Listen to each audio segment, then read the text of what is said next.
ये भी बता दूं कि इसमें एफआईआर में आजम साहब का नाम नहीं है। एफआईआर में उनका कोई नाम नहीं था, सिर्फ गवाहों के ही कहने पर और उनके खिलाफ ये कार्रवाई और ये सजा उन्हें दी गई है। तो इस केस में तो गवाहों को इतनी ज्यादा इंपॉर्टेंस दी गई कि सिर्फ गवाहों के कहने पर एफआईआर में नाम न होते हुए भी उन्हें सजा हुई। और डेट ऑफ बर्थ वाला जो केस था उसमें हमने सारी गवाहियां दी, यहाँ तक कि मतलब डेट ऑफ बर्थ का हमारे पास उस वक्त का डिस्चार्ज सर्टिफिकेट भी मौजूद है जिसमें अब्दुल्ला के जन्म का समय तक दिया हुआ है उसी हॉस्पिटल का। ये और सबसे बड़ी चीज ये है कि डेट ऑफ बर्थ में हमने मैटरनिटी लीव का सर्टिफिकेट भी दिया है, लगाया है, जो कि प्रमाणित है डायरेक्टर ऑफ हायर एजुकेशन से, उच्च शिक्षा विभाग के निदेशक से, इलाहाबाद से प्रमाणित है। वो भी यहाँ जमा किया, उस पर कोई ध्यान नहीं दिया गया, नजरअंदाज किया गया। फॉरेंसिक एविडेंस भी है, वीडियो एविडेंस भी है, यानी 1990 का एक वीडियो जिसमें मेरे अपने भाई की शादी थी, उसमें अब्दुल्ला मेरी गोद में है, वो तक हमने कोर्ट में पेश किया। लेकिन हमारी गवाहियों को बिल्कुल नजरअंदाज कर दिया गया उसमें हमें सजा दी गई गवाहियों को नजरअंदाज करके। और डोगरपुर प्रकरण में गवाहों को इतनी इंपॉर्टेंस दी गई कि उनकी गवाहियों पर सजा दे दी गई आजम साहब को। ये दोहरा मापदंड सजाओं में क्यों है? और कानून इशारों पर सजाएं नहीं देता, कानून जो सजा देता है सबूतों पर देता है। बस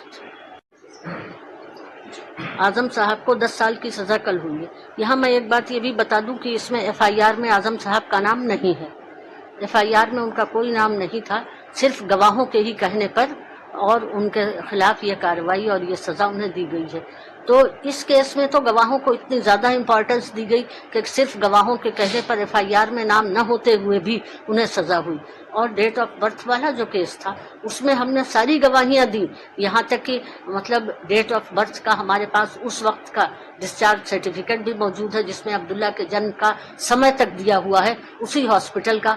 ये और सबसे बड़ी चीज ये है कि डेट ऑफ बर्थ में हमने मैटरनिटी लीव का सर्टिफिकेट भी दिया है, लगाया है, जो कि प्रमाणित है डायरेक्टर ऑफ हायर एजुकेशन से, उच्च शिक्षा विभाग के निदेशक से, इलाहाबाद से प्रमाणित है।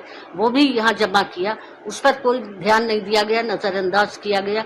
फॉरेंसिक एविडेंस भी है, वीडियो एविडेंस भी है, यानी 1990 का एक वीडियो जिसमें मेरे अपने भाई की शादी थी, उसमें अब्दुल्ला मेरी गोद में है, वो तक हमने कोर्ट में पेश किया। लेकिन हमारी गवाहियों को बिल्कुल नजरअंदाज कर दिया गया उसमें हमें सजा दी गई गवाहियों को नजरअंदाज करके। और डोगरपुर प्रकरण में गवाहों को इतनी इंपॉर्टेंस दी गई कि उनकी गवाहियों पर सजा दे दी गई आजम साहब को। ये दोहरा मापदंड सजाओं में क्यों है?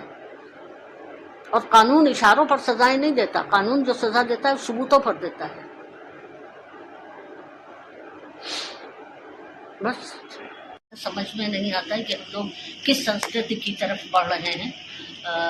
हाल ही में अभी जब मैं जेल में ही थी, यहाँ मुझे पता चला कि यहाँ पर डॉक्टर भीमराव अंबेडकर, जो कि हमारे संविधान के निर्माता थे, उनका बोर्ड लगाने पर ही बहुत बड़ा एक बच्चे को अपनी जान की कुर्बानी देनी पड़ी है। अफसोस इस बात का है कि एक संविधान निर्माता के बोर्ड की जगह भी क्या हमारी जमीन पर नहीं मिल सकती? आज जो शख्स हमारे संविधान का निर्माता है, उसने हमें सरकारें दी हैं, उसने हमें देश की आज़ादी के बाद एक संविधान दिया कि जिस संविधान पर चलकर हम अपने लक्ष्य को प्राप्त कर सकते हैं। तो और उस अफसोस की बात यह है कि हमारे भी शहर में ऐसा कांड हुआ। जब हम अपने देश के संविधान के निर्माता की इज्जत नहीं कर सकते तो हम किसकी इज्जत कर सकते हैं? समझ में नहीं आता है कि हम लोग किस संस्कृति की तरफ बढ़ रहे हैं। हाल ही में अभी जब मैं जेल में ही थी, यहाँ मुझे पता चला कि यहाँ पर डॉक्टर भीमराव अंबेडकर, जो कि हमारे संविधान के निर्माता थे, उनका बोर्ड लगाने पर ही बहुत बड़ा एक बच्चे को अपनी जान की कुर्बानी देनी पड़ी है। अफसोस इस बात का है कि एक संविधान निर्माता के बोर्ड की जगह भी क्या हमारी जमीन पर नहीं मिल सकती? आज जो शख्स हमारे संविधान का निर्माता है, उसने हमें सरकारें दी हैं, उसने हमें देश की आज़ादी के बाद एक संविधान दिया कि जिस संविधान पर चलकर हम अपने लक्ष्य को प्राप्त कर सकते हैं। तो और उस अफसोस की बात यह है कि हमारे भी शहर में ऐसा कांड हुआ। जब हम अपने देश के संविधान के निर्माता की इज्जत नहीं कर सकते तो हम किसकी इज्जत कर सकते हैं?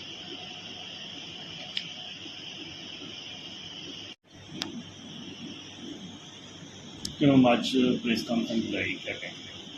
देखिए, मेरे और मेरे परिवार के खिलाफ सजाओं का जो एक सिलसिला जारी हुआ है वो नाइंसाफ़ी की एक चरम सीमा है। हमें अफसोस है कि हमें इस आज़ाद हिंदुस्तान में इंसाफ के लिए दर दर भटकना पड़ रहा है और हमारे साथ जिस कदर नाइंसाफ़ी भी हो सकती थी उतनी नाइंसाफ़ी हो रही है। अभी कल ही आजम साहब को डोंगरपुर के प्रकरण में 10 साल की सज़ा सुनाई गई है। यहाँ मैं ये कहना चाहती हूँ कि डोंगरपुर में जिस ज़मीन पर कमज़ोर वर्ग के लिए आवास बने हुए हैं वो सरकारी ज़मीन थी, जिस पर के कोई मकान नहीं थे बल्कि सिर्फ नींवें भरी हुई थी या ऐसे ही छप्पर पड़े हुए थे। उन्हें हटाकर आवास बनाए गए, लेकिन उससे आजम साहब का ज़ाती तौर पर कोई ताल्लुक नहीं था। आजम साहब सरकार में थे वो, और ये अखबारों में ऐसा आया है कि इशारों आजम खां के इशारे पर वो आवास तोड़े गए। तो कानून इशारे नहीं देखता है, इशारों पर सजाएं नहीं होती हैं, कानून में तो सबूत चाहिए होते हैं। आजम खां साहब के विरुद्ध कौन सा डकैती का ऐसा चीज़ साबित कर पाए हैं? कोई भी डकैती को कोई चीज़ उनसे बरामद नहीं हुई, कुछ नहीं हुआ। और दूसरी बात यह है कि इन आवासों को बनवाने का आदेश डीएम की तरफ से दिया गया, एडीएम की तरफ से दिया गया, जूडा के जरिए बनाए गए। तो इन लोगों के लिखित आदेशों पर ये आवास बने हैं। क्या इन लोगों के विरुद्ध कोई कार्रवाई नहीं हुई? अगर आजम साहब के विरुद्ध सिर्फ इशारे पर कार्रवाई हो सकती है, सजा हो सकती है, तो तत्कालीन जो डीएम, एडीएम और जूडा के जो अधिकारी थे जिन्होंने ये आवास बनाए डोंगरपुर वाले, उनके विरुद्ध कोई कार्रवाई क्यों नहीं की गई? दूसरी चीज़ ये है कि सरकारी पैसे से आवास बने, डीएम के आदेश पर आवास बने और सरकारी ज़मीन पर आवास बने। ऐसा कौन सा गुनाह आजम साहब ने कर दिया कि उन्हें 10 साल की सज़ा सुनाई गई? अगर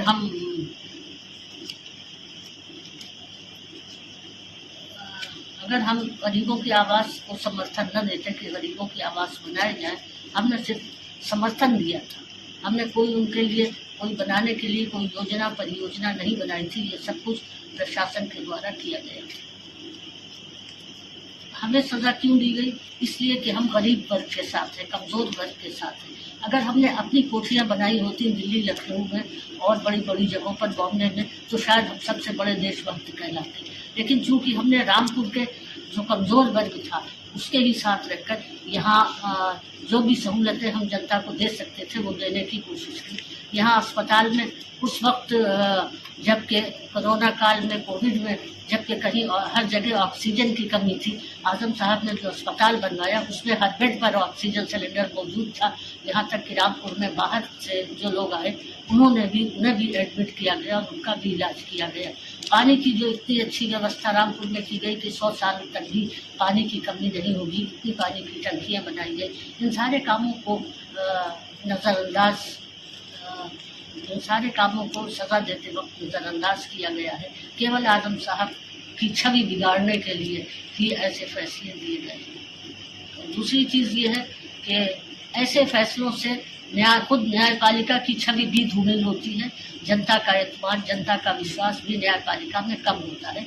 इस बारे में हमने पहले भी कहा था कि 16 अप्रैल का ये जो अखबार में, दैनिक जागरण में छपी हुई खबर है कि 21 सेवानिवृत्त जो रिटायर्ड न्यायाधीश हैं उन्होंने चीफ जस्टिस ऑफ इंडिया को पत्र लिखकर ये कहा है कि न्यायपालिका को कमज़ोर करने की कोशिशें की जा रही हैं, न्यायपालिका पर अनुचित दबाव बनाए जा रहे हैं। कुछ राजनीतिक दल, कुछ राजनीतिक गुट, कुछ ऐसे लोग न्यायपालिका पर अनुचित दबाव बनाते हैं जिससे न्यायपालिका कमज़ोर हो और जनता का विश्वास न्यायपालिका में कम हो।